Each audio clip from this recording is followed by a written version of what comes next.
Hello everyone, स्वागत है आपका मेरे चैनल में। कैसे हैं आप सब? आई होप रोज़ की तरह बढ़िया से होंगे। तो आज मैं आपके लिए कुछ ऐसे यूज़फुल किचन टिप्स लेकर आई हूँ जो बहुत ही काम आने वाले हैं। आप मेरे चैनल पर नए हैं तो मेरे चैनल को सब्सक्राइब भी कीजिएगा और ये सभी ट्रिक आपको फॉलो करने लायक हैं, आप इसे ज़रूर से देखिएगा। तो सबसे पहले ट्रिक है मेरी, जो ये हमारा नॉन स्टिक का तवा या पैन होता है, तो क्या होता है इसके नीचे गंदगी जमा हो जाती है और ऑयल जम जाता है या फिर काला हो जाता है। तो हम उसके लिए ऐसा क्या करें जो हमारा ये जिससे तला साफ़ रहे। तो हमने सबसे पहले पानी को स्प्रेड किया है और उसके बाद हम 1 चम्मच नमक को इस तरह से लगा देते हैं। तो इस तरह से जो लगाने के बाद हम जब इस पर खाना बनाएंगे तो फ्रेंड्स, जो इसका तला है वो बिल्कुल भी गंदा नहीं होगा। तो आपके पास यदि मिट्टी है, पीली मिट्टी या बालू मिट्टी, आप वो भी लगा सकते हैं।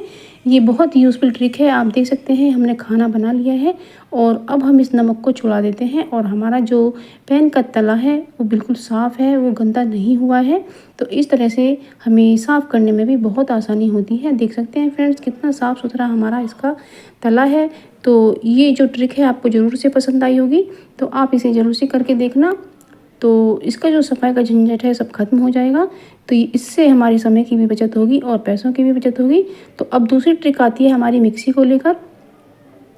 क्या होता है फ्रेंड्स, हमारी मिक्सी यहाँ से गंदी हो जाती है और हम उसको सफाई करने में परेशानी आती है, क्योंकि हम इसको धो नहीं सकते हैं क्योंकि पानी से ख़राब हो जाएगी। तो हमें सूखी सफाई ही करनी है। तो इसके लिए लेना है हमें कोलगेट पेस्ट, और पेस्ट हमें सफ़ेद वाला ही लेना है और एक ख़राब टूथब्रश भी लेना है और उस पर पेस्ट लगा करके जहाँ मिक्सी की सफाई होना मुश्किल है वहाँ पर हमें लगाना है और इससे रगड़ने के बाद हमें अच्छी तरह से मलना है। तो इस तरह से मलते जाना है जिससे हमारी जो मिक्सी की गंदगी है सब निकल कर आ जाए।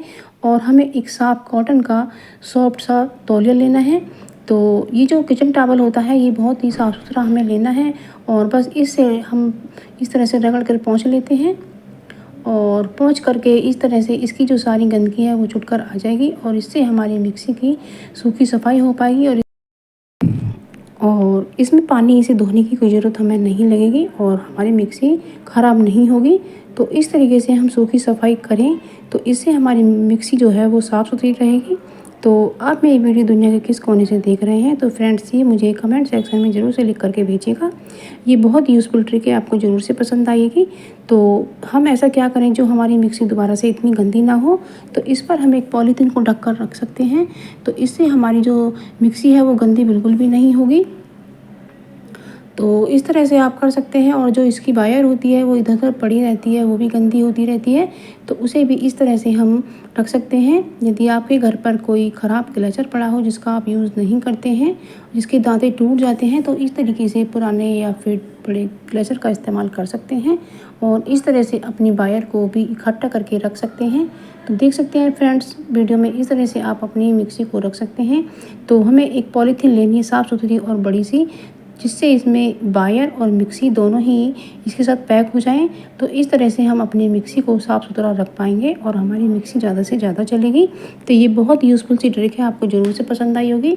तो आप देख सकते हैं एक पॉलीथीन हमारा कितना काम बचा सकती है और समय भी बचा सकती है। तो अब ये दूसरी ट्रिक है, ये जो डब्बा होता है मैंने इसमें भुजिया को अंदर कर दिया है। तो यदि हम ऐसे ही रख देते हैं तो इस पर क्या होता है, जब पराठे वगैरह बनाते हैं तो उसका ऑयल उड़कर जाता है, वो जमकर मोटी मोटी परत में जमा हो जाता है, जिससे हमारा सफाई का काम बहुत बढ़ जाता है। तो हम इस पर पॉलीथीन ढकें तो इससे हमारा डब्बा साफ़ सुथरा रहेगा और गंदी जब पॉलीथीन हो जाएगी तो इसे निकाल कर दूसरी बदल दें। तो आपको ये बहुत ही मेहनत बच जाएगी और आपका डिब्बा भी साफ़ सुथरा रहेगा। तो ये अब अगली ट्रिक आती है फ्रेंड्स, जब हमारे हाथ में कोई चोट लग जाती है, उसमें पानी तक लगता है, तो साबुन से तो और भी दिक्कत आती है।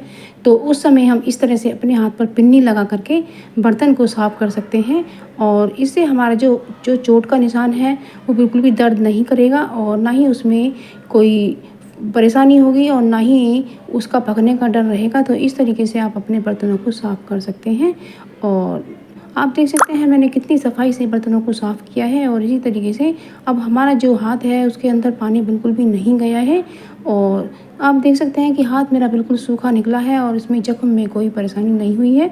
तो एक पॉलीथीन से कितने सारे काम हमारे किए जा सकते हैं। अब अगली ट्रिक आती है हमारी टोकरे को लेकर, जब बर्तन हम साफ करके रख देते हैं, क्या होता है फ्रेंड्स, आजकल मक्खियों का और मच्छरों का प्रकोप बढ़ गया है और वो हमारे बर्तनों पर जब बैठ जाते हैं तो वो कहीं ना कहीं गंदा कर ही देते हैं। तो इसलिए हमें एक पुराना लेना है, एक दुपट्टा, और उस दुपट्टे को इस पर हमें ढक देना है। जो भी आपके पास साफ़ सुथरा हो, लेकिन चाहे पुराना दुपट्टा पड़ा हो, उसे इस तरह से ढक दीजिएगा फ्रेंड्स। तो आपके जो बर्तन है वो मक्खी मच्छर बैठकर गंदा बिल्कुल भी नहीं करेंगे। तो इससे आप सफाई भी रख सकेंगी। तो ये बहुत यूज़फुल सी ट्रिक है, आपको ज़रूर से पसंद आएगी और फ्रेंड्स इसे आप फॉलो करके ज़रूर से देखिएगा। तो मैंने ये दुपट्टा थोड़ा सा कम खोला है, आप थोड़ा ज़्यादा खोल लीजिएगा। तो फ्रेंड्स अब अगली ट्रिक आती है हमारी जो किचन टॉवल होता है उसको लेकर। तो आजकल बरसात का मौसम है और नमी भरा मौसम है, तो किचन टॉवल में महक हो जाती है और बैक्टीरिया पनप जाता है। तो इसलिए हमें इसको विम की साबुन से साफ़ करना है, या आप कोई भी साबुन ले सकते हैं। और इस तरह से हमें किचन टॉवल को अच्छे से साफ़ करना है और उसकी सफाई का हमें विशेष ध्यान रखना है। और हमें दिन में इसे 2 बार तो ज़रूर से साबुन से धोना ही है। तो इस तरीके से आप इसे धोएं। और ये टॉवल मैंने बड़े टॉवल में से काट कर के बनाया है। तो फ्रेंड्स आप देख सकते हैं कि एक साइड से जब मैंने इसी किनारे को नहीं मोड़ा है तो उसमें से तार निकल रहे हैं। तो जैसा कि आप वीडियो में देख सकते हैं, हमें खूब अच्छे से इसे धोना है और साफ़ करना है। और इसके लिए यदि आप चाहें तो थोड़ा डेटॉल के पानी में भी डाल सकते हैं और इस तरीके से इसको मोड़कर हमें सिल लेना है। तो इससे हमारा छोटा टॉवल बन जाता है। और इस तरीके से मैंने इसे अच्छे से धोया है। आप भी फ्रेंड्स अपने किचन टॉवल का ध्यान रखिएगा। तो अब नेक्स्ट टिप्स मेरी केले से जुड़ी हुई है। और मैंने 3 कच्चे केले लिए हैं और मैं इन्हें वॉश करके ले लेती हूँ। तो मैंने इन्हें वॉश कर लिया है। अब मैं इन केलों के डंठल को अलग अलग कर देती हूँ। तो इस तरीके से मैंने तीनों केले अलग कर दिए हैं और आगे और पीछे से दोनों से मैं इन्हें काट कर फेंक देती हूँ। तो इस तरीके से मैंने केलों को कर लिया है और अब मैं इसे पीलर से पील कर देती हूँ।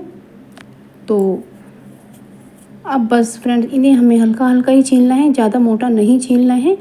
तो इस तरीके से आप जैसा कि वीडियो में देख सकते हैं, तो मैं इसी तरीके से अपने केलों को छील देती हूँ। फ्रेंड्स आप मेरे चैनल पर नए हैं तो आप मेरे चैनल को सब्सक्राइब कीजिएगा और मेरी वीडियो दुनिया के किस कोने से आप देख रहे हैं तो ये मुझे कमेंट सेक्शन में लिख करके ज़रूर से बताइएगा।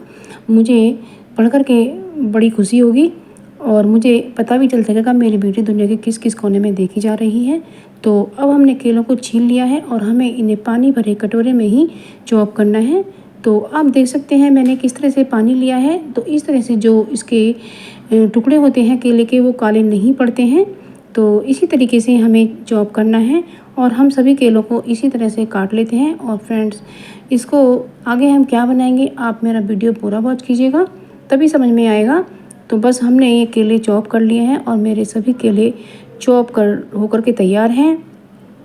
तो बस अब हम इन्हें बना लेते हैं। इनकी बहुत ही अच्छी डिश बनती है और इनकी बहुत ही टेस्टी सब्जी भी बनती है। तो फ्रेंड्स ये बच्चों को भी बहुत पसंद आते हैं और इनमें कैल्शियम भरपूर मात्रा में होता है। तो मैंने लिया है 1 कटोरी में दही और दही में डाला है मैंने धनिया पाउडर और धनिया पाउडर डालकर थोड़ी मैंने हल्दी भी ऐड की है और आप इसमें थोड़ी हींग भी ऐड कर सकते हैं या फिर आप चॉक में डाल दीजिएगा।